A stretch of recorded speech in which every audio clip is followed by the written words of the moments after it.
यहां ऊर्ध्वाधर रेखा आएगी,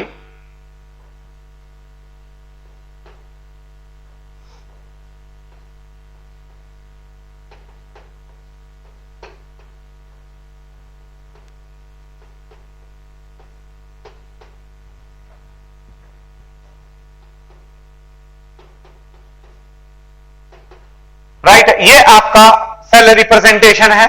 राइट, अब जल्दी से इसकी अभिक्रिया लिखिए। तो यहां पर जो अभिक्रिया होगी हमारी, इट इज H2 गैसीय, देता है ट्वाइस ऑफ H पॉजिटिव। हर समय बस आपको यह बात ध्यान में रखनी होगी कि ये हमारा एनोड है और ये हमारा कैथोड रहेगा। राइट, तो यहां पर जो अभिक्रिया है H2 giving twice of H positive plus 2E negative, और कैथोड पर अगर हम देखें तो Cl2 गैसीय plus 2E negative giving twice of Cl negative aqueous. Right, complete cell अभिक्रिया, कंप्लीट सेल अभिक्रिया क्या होगी वो आपके सामने मिल जाएगा आपको। इट इज H2 गैसीय प्लस Cl2 गैसीय giving twice of H positive aqueous plus twice of Cl negative aqueous. Right, एक बार चेक कर लें आप। बच्चों ये वाला एनोड है और ये हमारा कैथोड है। राइट, कैथोड के ऊपर अपचयन होता है, तो इस बात को ध्यान में रखें कि जिस समय आप रिप्रेजेंटेशन लिखते हैं, जिस समय आप रिप्रेजेंटेशन लिखेंगे तो रिप्रेजेंटेशन के अंदर जो आयंस हैं, जो आयन है वो आयन जो लवण सेतु है वो लवण सेतु के साथ में शो करना होता है। जो आयंस हैं वो आयन को लवण सेतु के साथ उसको रिप्रेजेंट करना होता है। राइट, तो इसीलिए यहां पर ये Cl2 यहां पर लेकर और ये Cl2 यहां पर लेकर उसको शो करना मुश्किल होगा। Cl2 Cl नेगेटिव नहीं करेंगे आप। Right, Cl negative Cl2 platinum, जो प्लेटिनम है वो प्लेटिनम एक्सट्रीम एंड पर होना चाहिए। प्लेटिनम जो है वो एक्सट्रीम एंड के ऊपर शो किया जाता है, तो ये एक्सट्रीम एंड पर शो किया जाता है, उसके साथ में गैस है। राइट, प्लेटिनम के साथ में गैस होती है। राइट, तो वो ये रिप्रेजेंटेशन में ये वाला जो हाफ है वो अपचयन बता रहा है, इसका जो अभिक्रिया होगी वो Cl2 plus 2E negative giving twice of Cl negative बोला जाएगा। राइट, तीसरा केस मैं आपके सामने ले रहा हूं।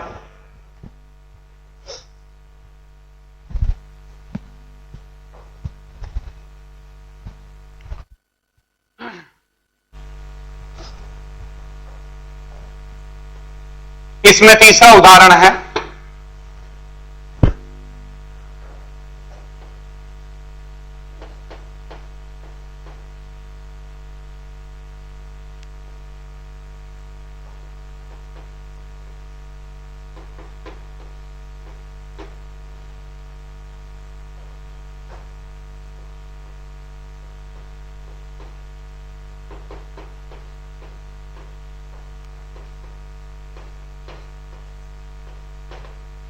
ये देखिएगा आप, अगेन वही कंसेप्ट का हमने इस्तेमाल किया है कि जो आयन है that ion it should be directed towards the salt bridge. जो आयन है वो सॉल्ट ब्रिज की तरफ डायरेक्टेड होने चाहिए।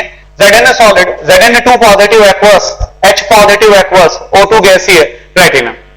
राइट, अब जो अभिक्रिया है हमारी,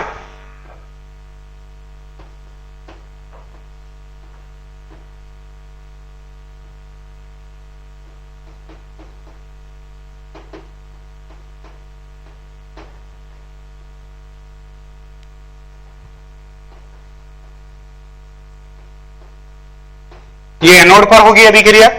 राइट, और कैथोड पर अगर हम देखें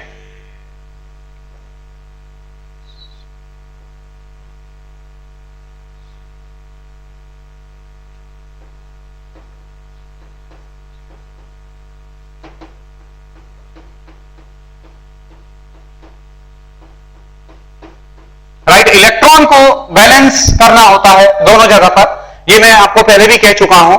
right, twice of H positive aqueous plus half of O2 गैसीय plus 2E negative giving H2O in the liquid state.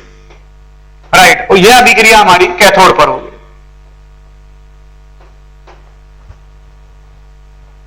Right, इन दोनों अभिक्रियाओं का योग कर दीजिए। तो जिस समय आप इसका योग करेंगे, राइट, तो आपको कंप्लीट सेल अभिक्रिया प्राप्त हो जाएगी। राइट, वो कंसेप्ट आप समझ गए हैं। राइट, इलेक्ट्रॉन से इलेक्ट्रॉन कैंसल आउट होना जरूरी होता है। राइट, जितनी भी बातें हैं, जितनी भी बेसिक बातें हैं, उन सब बेसिक बातों का हमने यहां पर ध्यान रखा है। राइट, अगला केस में ले रहा हूं, चौथा case.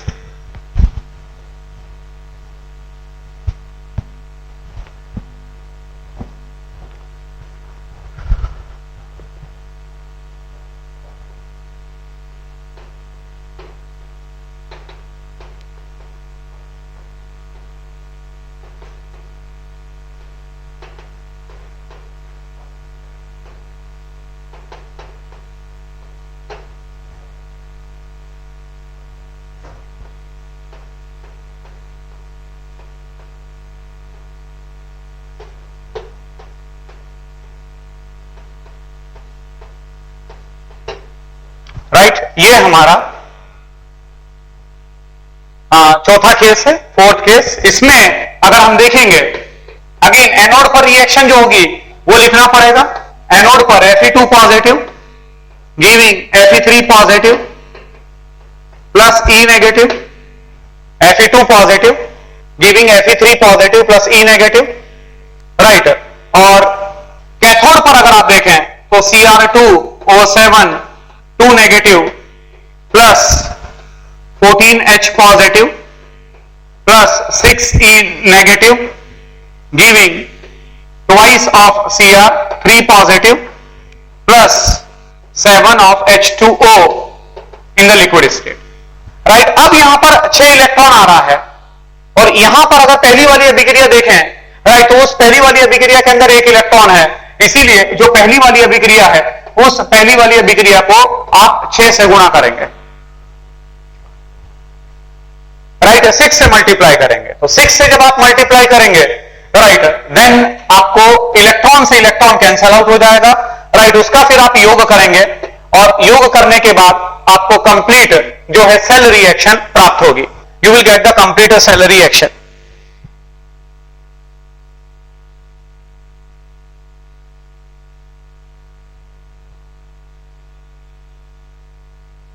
Right, and last case में ले रहा हूं कंप्लीट सेल रिप्रेजेंटेशन का 5वां case.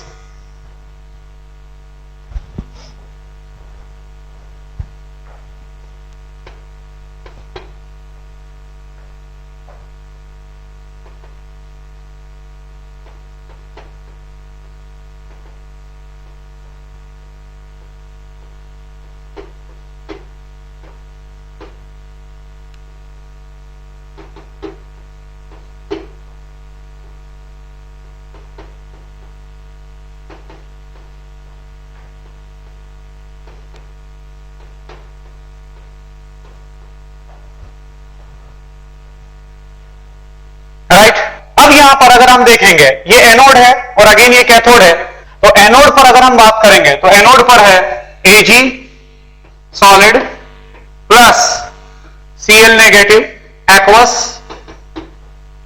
Giving AgCl solid plus E negative, Ag solid plus Cl negative aqueous giving AgCl solid plus E negative.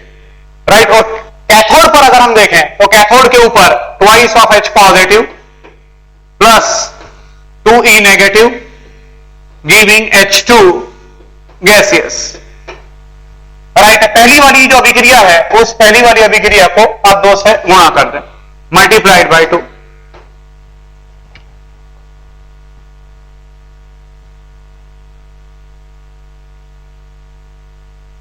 Right, तो इस तरीके से बच्चों सेल अभिक्रियाएं लिखी जाती है। राइट, ये मैंने सेल रिप्रेजेंटेशन को लेकर, ये हमने अभी सेल रिप्रेजेंटेशन को लेकर चर्चा करी।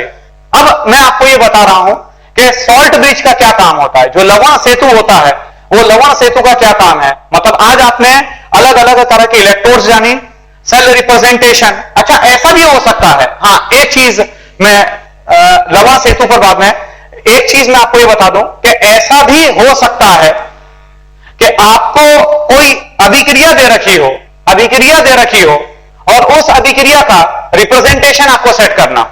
ऐसा भी हो सकता है, अभी तक हम क्या कर रहे थे, अभी तक मैंने आपको रिप्रेजेंटेशन दिया और वो रिप्रेजेंटेशन से आप अभिक्रिया लिख रहे थे, वह रिप्रेजेंटेशन से आप अभिक्रिया लिख रहे थे, राइट। अब यहां पर जैसे मैं आपको एक दो केसेस में बता रहा हूं, देखिएगा।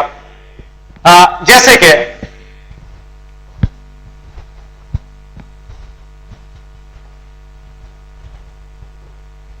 मान लो कि एक अभिक्रिया आपको दे रखी है, अभिक्रिया है twice of Ag plus Cl2 giving twice of Ag positive plus twice of Cl negative aqueous, right. ये आपकी एक सेल अभिक्रिया है, twice of Ag solid, Cl2 gaseous, right, twice of Ag positive plus twice of Cl negative aqueous, right.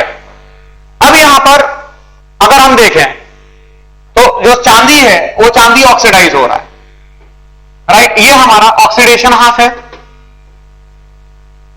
ऑक्सीकरण अभिक्रिया हो रही है, और Cl2 से Cl नेगेटिव का बनना ये अपने आप में रिडक्शन हाफ है। अब यहां पर क्या पूछा जा रहा है आपसे कि ये जो अभिक्रिया है, राइट, इस अभिक्रिया के अंदर आपसे रिप्रेजेंटेशन पूछा जा रहा है, किस तरीके से आप उसको रिप्रेजेंट करेंगे। तो रिप्रेजेंटेशन कैसे करोगे आप, Ag solid and it is Ag positive,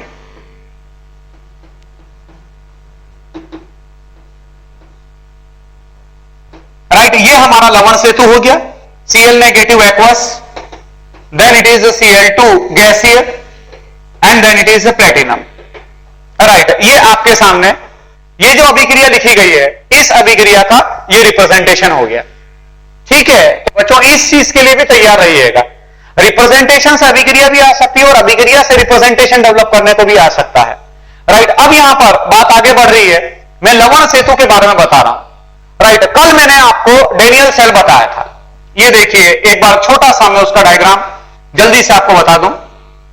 Daniel cell में ये हमारी जिंक रॉड थी, राइट, ये zinc rod, right, zinc sulphate का ये विलयन, राइट। यहां पर हमारे पास कॉपर की रॉड थी,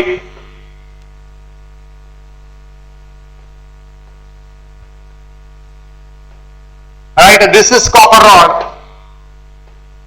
और ये कॉपर सल्फेट का विलयन,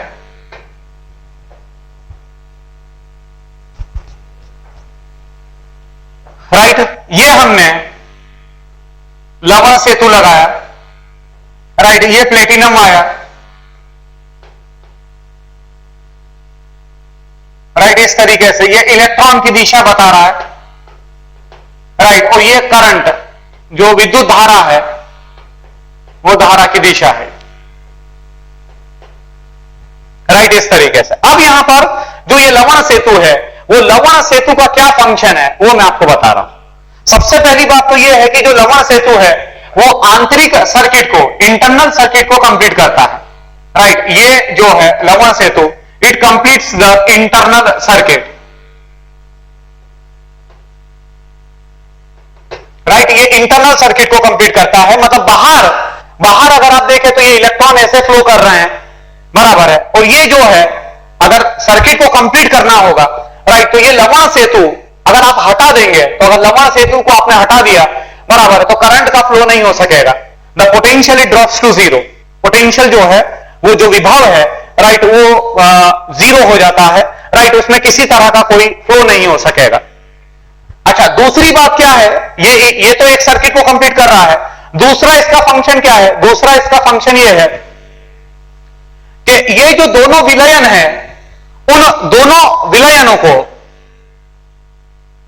ये न्यूट्रलिटी को मेंटेन रखता है, दोनों विलयनों की उदासीनता जो है वो उदासीनता को मेंटेन करता है। कैसे, ये जो सॉल्ट ब्रिज है, मान लीजिए कि इसमें पोटेशियम क्लोराइड प्रेजेंट है, ये जो सॉल्ट ब्रिज है, ये किस तरीके से होता है? ये इन्वर्टेड यू ट्यूब होती है इस तरह से, राइट, इस तरह से ये एक ट्यूब है,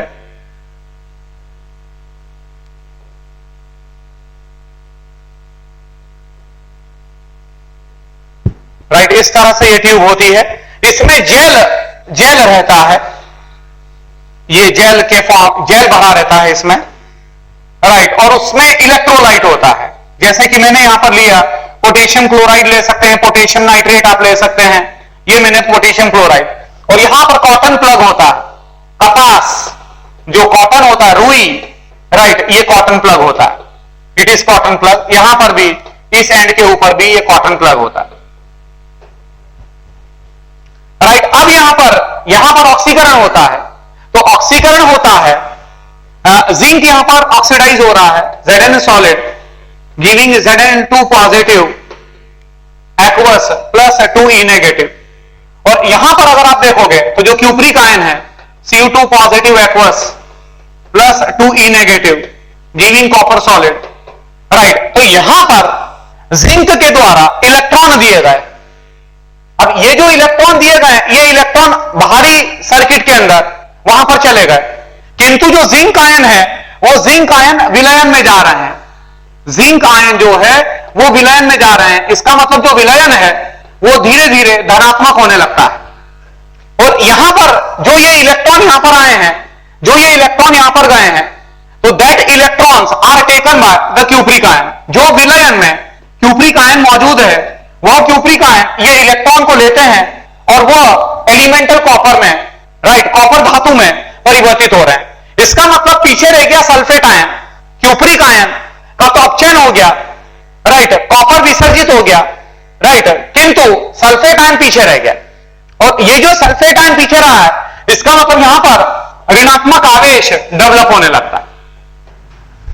तो ये जो लवण सेतु है, ये लवण सेतु क्या काम करेगा? ये लवण सेतु यहां पर धनात्मक आवेश को डेवलप नहीं होने देता है, और यहां पर ऋणात्मक आवेश डेवलप नहीं हो पाता। कैसे?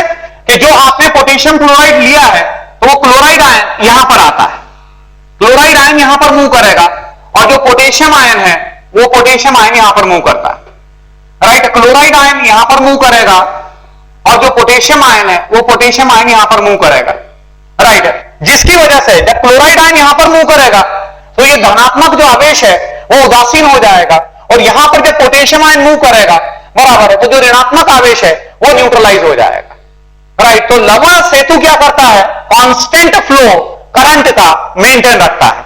अगर आप लवण सेतु को हटा लेंगे तो यहां पर बहुत अधिक धनावेश आ जाएगा, यहां पर बहुत अधिक ऋणावेश आ जाएगा, और जब बहुत अधिक धनावेश आ गया तो वह इलेक्ट्रॉन के फ्लो को नहीं होने देगा। इसका मतलब करंट का फ्लो, जो विद्युत धारा है, वो विद्युत धारा का प्रवाह रुक जाता है, राइट। तो ये इसका फंक्शन होता है, राइट। तो that's all for today and to be continued in the next lecture.